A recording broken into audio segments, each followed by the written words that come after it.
Hello everyone, welcome back to Prakash Para medical classes. तो अभी तक हम लोग क्या किए हैं, हम लोग अपने टॉपिक में एक एक दिन मसल्स को कवर किए हैं। तो मसल्स का हम लोग बेसिक से स्टार्ट किए हैं, उसके बाद स्ट्रक्चर एसोसिएटेड विद मसल्स के बारे में बात किए हैं, उसके बाद मसल्स ऑफ अपर लिम्ब और मसल्स ऑफ लोअर लिम्ब के बारे में बात किए हैं, उसके बाद नेमिंग ऑफ मसल्स के बारे में डिस्कस किए, कैसे मसल्स का नेमिंग होता है। तो सारा टॉपिक हम लोग कवर किए। कुछ और टॉपिक बचा हुआ है मसल्स में जो आप लोग को आगे ले जाएंगे, लेकिन अभी हम लोग आज इम्पॉर्टेंट टॉपिक पे बात कर रहे हैं और ये टॉपिक बहुत ही इम्पॉर्टेंट टॉपिक है। कहने का मतलब ये टॉपिक जो है आपका वेरी वेरी इम्पॉर्टेंट टॉपिक है और ये टॉपिक आपको होता है सरफेस एनाटॉमी।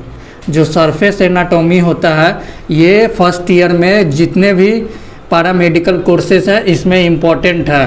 पर सरफेस एनाटॉमी, चाहे वो बीपीटी हो, चाहे वो बीएमएलटी हो, चाहे वो रेडियोलॉजी हो या और कोई भी कोर्सेज हो, यहाँ पर सरफेस एनाटॉमी बहुत ही इम्पॉर्टेंट है और इससे हर एक यूनिवर्सिटी में एक एक क्वेश्चन जरूर रहता है, शॉर्ट्स में तो ज़रूरी रहता है।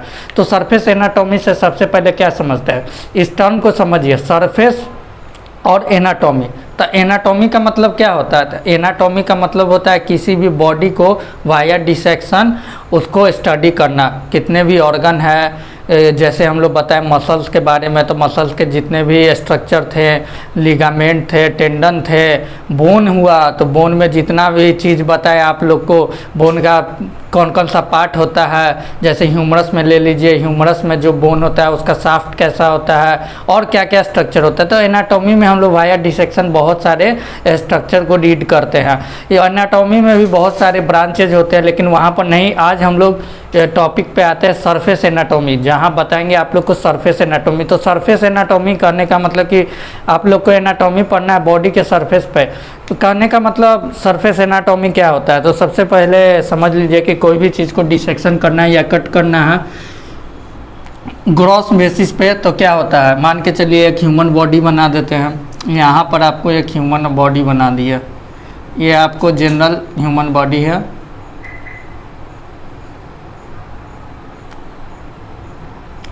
ये आपको हम लेटरल साइड से ह्यूमन बॉडी का डायग्राम बना रहे हैं, एक रफ डायग्राम बना दे रहे हैं ह्यूमन बॉडी का लेटरल साइड से। ये ह्यूमन बॉडी है, ठीक है। अब हमको मान के चलिए यहाँ पर कोई भी चीज़ में डिसेक्शन करना है, मान के चलिए कोई भी रीजन में डिसेक्शन करना है। ये आपको हम दो चीज़ में बात करते हैं। ये हो गया आपका थोरेसिक कैविटी हो गया, ठीक, थोरेसिक कैविटी, और ये हो गया आपका abdominal cavity.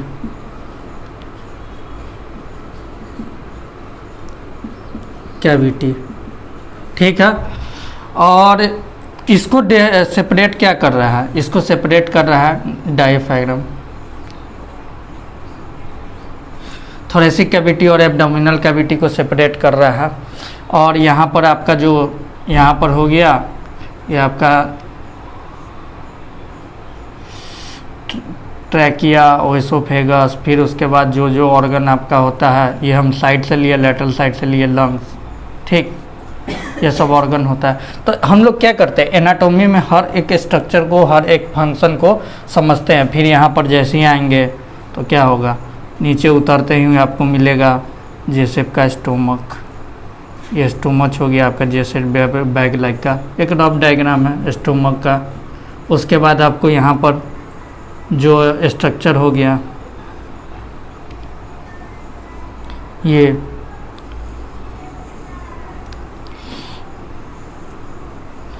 Large intestine, small intestine, liver वगैरह, ये सब हम लोग एनाटॉमी में हर चीज़ को पढ़ते हैं, एक एक पार्ट को पढ़ते हैं। लंग्स को पढ़ें, स्टोमक को पढ़ें, तो कैसे इसको देख के विजुअलाइज करके वाया डिसेक्शन करके। हाँ, एनाटॉमी पढ़ने के लिए आप लोग को डायग्राम बहुत ही इंपॉर्टेंट है। हर एक डायग्राम को देखा जाता है और हर एक डायग्राम में जो जो स्ट्रक्चर होता है वो सब आप लोग को बताया जाता है। मतलब एनाटॉमी में अगर कोई भी चीज़ लिखना है, इसका साइनोप्सिस होता है। अगर मान के चलिए हम लोग बोनी के बारे में लिखते हैं तो पहले इसका इंट्रोडक्शन करते हैं, ठीक, इंट्रोडक्शन करते हैं। उसके बाद बताते हैं पार्ट्स के बारे में, पार्ट्स, फिर उसके बाद बताते हैं तो अटैचमेंट के बारे में। तो ये अटैचमेंट जैसे कौन जैसे बोन में कौन कौन सा मसल अटैच हुआ है, ये सब बात करते हैं। उसके बाद पार्ट्स हो गया, अटैचमेंट हो गया, लास्ट में क्लिनिकल एनाटॉमी होता है, क्लिनिकल एनाटॉमी। और फिर आपका बहुत इंपॉर्टेंट टॉपिक होता है पिक्चर्स। पिक्चर्स बहुत इंपॉर्टेंट है। अगर आप एनाटॉमी का एग्ज़ाम देते हैं तो वहाँ पर कि जो भी चीज़ के बारे में बता रहे हैं उसका पिक्चर बनाइएगा, तो एग्जामिनर खुश होगा और उसका मूड कितना भी ख़राब होगा, अपनी वाइफ से लाख झगड़ा करके आया होगा तो भी आपको नंबर दे देगा। तो एनाटॉमी में सबसे पहले साइनोप्सिस समझ लीजिए कि इंट्रोडक्शन होता है, पार्ट होता है, अटैचमेंट होता है, मसल होता है, क्लिनिकल एनाटॉमी, पिक्चर। ये आपको एग्जाम के बेसिस पर बता रहे हैं कि एग्जाम में कैसे लिखा जाएगा, ठीक है। तो ये समझिए, तो एनाटॉमी पढ़ने का यही सही तरीका है और लिखने का यही सही तरीका है। डायग्राम बहुत ही इंपॉर्टेंट है और उसके बाद उसके साथ क्या क्या स्ट्रक्चर होता है ये सब। और वाइवा में भी आपको पूछा जाएगा।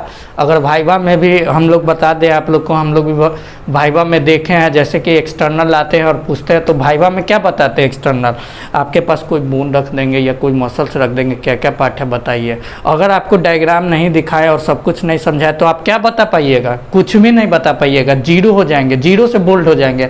आप कितना भी पढ़े हो, अगर आप फेल कर गए तो आपके पास क्या करेगा, फेल का माला डाल देगा, आप तो फेलियर हैं। कितना भी मेहनत किए हैं वो नहीं देख रहा है, देख रहा है कि आपका माइंड कैसे काम कर रहा है और आपके आंसर दे रहे हैं कि नहीं। तो एनाटॉमी पढ़ने का तरीका होता है, बहुत लाख मेहनत करने का भी ज़रूरत नहीं है, क्या क्या लिखना है। इस तरह से आप बहुत अच्छा से प्रेजेंटेशन देते हैं, bone, introduction, part, attachment, clinical anatomy, pictures बताते हैं तो आपको बहुत ही अच्छा खासा नंबर आने वाला है। अब हम लोग बात करते हैं सरफेस एनाटॉमी। तो सरफेस एनाटॉमी बताएं कि इसमें क्या होता है, हम लोग एक सरफेस लेते हैं, कोई भी सरफेस लेते हैं, जैसे कि एक सरफेस हमको बता देते हैं, एक आपको पिरामिडल सरफेस होता है जिसको बोलते हैं एक्जिला, ये आपको बताएंगे एक्जिला कहाँ होता है। एक्जिला जो रीजन होता है ये आर्मपिट के पास होता है और यहाँ पर भी आपको बहुत सारे नर्व्स, स्ट्रक्चर और बहुत सारे चीज़ है जो पास होके बॉर्डर बनाते हैं। तो हम लोग ये सरफेस एनाटॉमी में एक्जिला पढ़े, तो ये सरफेस एनाटॉमी पढ़ने के लिए हम लोग क्या किए, एक शेप बनाए, मतलब एक ये पॉइंट बनाए। ये ट्रंकेटेड था, इसको पॉइंटेड नहीं बोलेंगे, पिरामिड पॉइंटेड होता है, इस पार्ट को बोलते हैं ट्रंकेटेड, बोलते हैं ट्रंकेटेड, ये होता है। और ये आपका बेस हो गया, एपेक्स हो गया। तो एपेक्स, बेस, एपेक्स टिप को बोलते हैं, बेस बोलते हैं, उसके बाद मेडियल साइड, लेटरल साइड, ऐसे करके पॉइंट पढ़ते हैं हम लोग सरफेस एनाटॉमी में। और सरफेस एनाटॉमी में जब इसको जान लेते हैं तो हम लोग को समझ में आ जाता है कि अगर कोई भी चीज़ को ऑपरेट करना है, डिसेक्ट करना है, तो इस रीजन में आपको यही चीज़ मिलेगा। तो ये कौन कौन से रीजन में क्या क्या चीज़ होगा उसको अंडर टॉपिक पढ़ेंगे और ये बहुत ही इंपॉर्टेंट होता है मेडिकल और पैरामेडिकल कोर्स के लिए। ओटी को भी बहुत इंपॉर्टेंट होता है, क्योंकि अगर ऑपरेशन थिएटर टेक्नोलॉजी में काम करते हैं, ओटी टेक्नीशियन है, तो वहाँ पर भी इन सब का नॉलेज होना चाहिए, क्योंकि इन लोग को डायरेक्ट डॉक्टर के कंसल्ट में काम करता है। तो हम लोग का सबसे इम्पॉर्टेंट टॉपिक होता है सरफेस एनाटॉमी में पढ़ना एक्जिला। पहला टॉपिक होता है एक्जिला, उसके बाद होता है ब्रैकियल प्लेक्सस, ब्रैकियल प्लेक्सस, ठीक। उसके बाद होता है आपका क्यूबाइटल फोसा, क्यूबाइटल फोसा। उसके बाद होता है आपका पॉप्लिटियल फोसा, पॉप्लिटियल फोसा। फिर आपका हो गया फेमोरल ट्रायंगल, फेमोरल ट्रायंगल। उसके बाद आपका हो गया, ये सब टॉपिक है जो कवर होगा, front of thigh, front of thigh. और उसके बाद एंटेरियर, दो ट्रायंगल होता है, एंटेरियर और posterior triangle of neck, anterior और पोस्टेरियर ट्रायंगल ऑफ नेक। तो हम लोग को सरफेस एनाटॉमी में पढ़ना है axilla, brachial plexus, cubital fossa, popliteal fossa, femoral triangle, front of thigh, anterior और पोस्टेरियर ट्रायंगल ऑफ नेक। इसका स्ट्रक्चर, पार्ट्स और क्लिनिकल सब कुछ पढ़ना है। और ये आपको एनाटॉमी में एकदम वीवीआई, इससे एक क्वेश्चन जरूर ही रहेगा, वेरी वेरी इंपॉर्टेंट क्वेश्चन है। मतलब ये जो क्वेश्चन आपका एनाटॉमी में है, axilla, brachial plexus, cubital fossa, popliteal fossa, femoral triangle, front of thigh, anterior posterior triangle of neck, ये छाटा हुआ टॉपिक है सरफेस एनाटॉमी का, और ये बहुत ही इंपॉर्टेंट है। इससे 1 या 2 क्वेश्चन रहेगा। बहुत बार क्या होता है, बच्चे लोग को कॉलेज में थोड़ा सा मिसगाइड हो जाता है और नहीं पढ़ाया जाता है, जिसके कारण ये सब क्वेश्चन आता है, तो बच्चे को लगता है ये क्या नया आ गया है, क्या है, लेकिन ये आप लोग को पढ़ना है, ये बहुत ही इंपॉर्टेंट है। तो आप लोग को ये सब देखना है।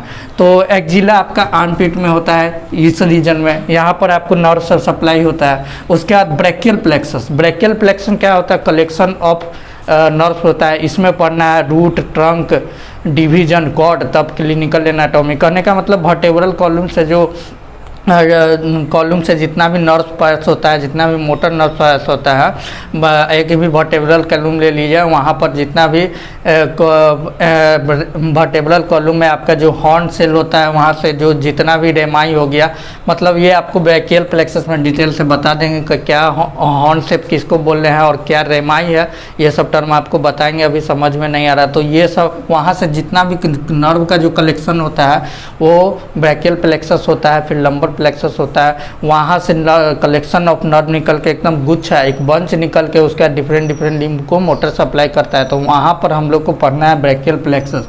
फिर आपको क्यूबाइटल फोसा, क्यूबाइटल फोसा आपको एल्बो जॉइंट में होता है। ये भी फोसा एक स्ट्रक्चर टाइप का होता है, जो कि आपको एल्बो जॉइंट के पास एक स्ट्रक्चर मिलेगा। यहाँ पर भी बहुत सारे इंपॉर्टेंट होते हैं, जैसे कि आपको अगर ब्लड प्रेशर मेजरमेंट करते हैं तो वहाँ पर एक आर्टरी होता है, मेन ब्रेकियल आर्टरी, जो पाल्पेट करता है, और उसी पाल्पेशन को हम लोग ब्लड प्रेशर से रीजन करते हैं। या आपको अगर वेनस पंक्चर भी करना है, ब्लड भी निकालना है, तो यहाँ पर भी क्यूबाइटल फोसा के बारे में जानेंगे, कहाँ से वेन पर। इसी तरह हर तरह का पोप्लिटियल फोसा ये आपका हो गया। उसके बाद फेमोरल ट्रायंगल हो गया, एंटीरियर सुपीरियर इलियक स्पाइन से पबिक ट्यूबरकल तक एक ट्रायंगल आता है थाई में, तो वो फेमोरल ट्रायंगल हो गया आपका। तो ये सब चीज़ को हम बाद में बताएंगे। उसके बाद फ्रंट ऑफ थाई है, उसके बाद एंटीरियर और पोस्टीरियर ट्रायंगल। तो ये सब चीज़ आपको सरफेस एनाटॉमी में पढ़ना है, और हम लोग सबसे पहले स्टार्ट करेंगे अपने नेक्स्ट टॉपिक में एक्जिला से। तो आज हम बताना चाह रहे थे कि आपको सरफेस एनाटॉमी क्या होता है, और उसके बाद बता दिए, एक आइडिया दे दिए कि एनाटॉमी को किस तरह से पढ़ा जाता है और किस तरह से इसका साइनॉप्सिस बना के एग्जाम में प्रेजेंटेशन किया जाता है, जिससे बेस्ट आपको नंबर आ सकता है।